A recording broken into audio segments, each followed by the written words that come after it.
went to RADA, and when I was, the only time I contemplated going to drama school was when I auditioned for RADA.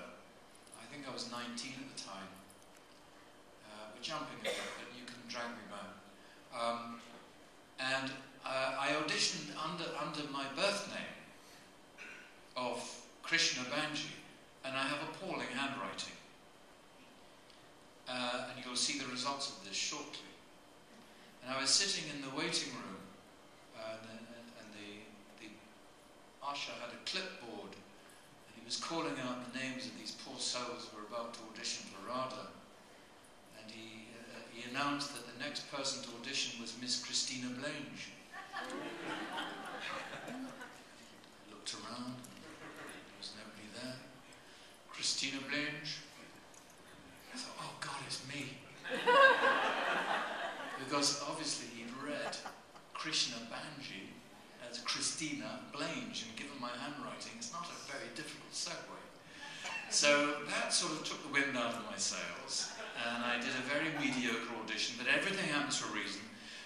The following week, I auditioned for 3 northern refugee companies in Lancashire, and I also auditioned for TIE Company, Theatre and Education Company.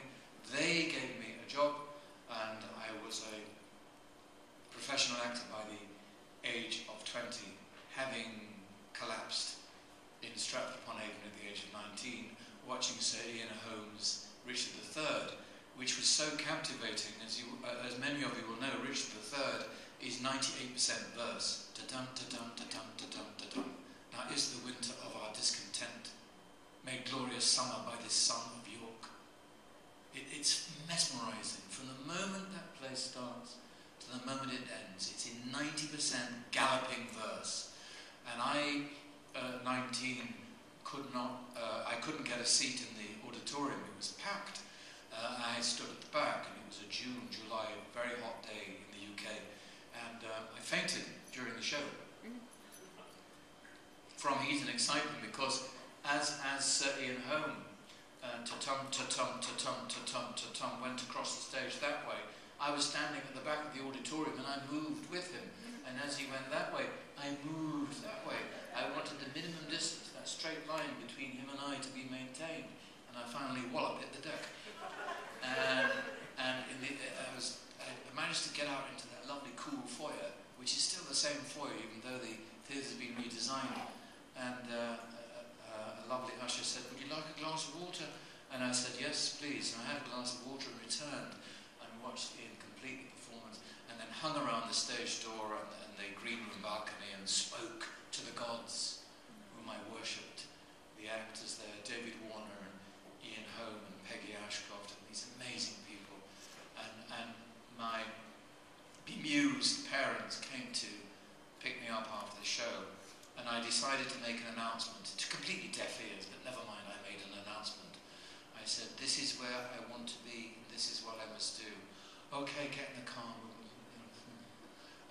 However, 2 years later, I successfully auditioned for the Royal Shakespeare Company, and that was where I learned my craft, and that was profoundly where I wanted to be.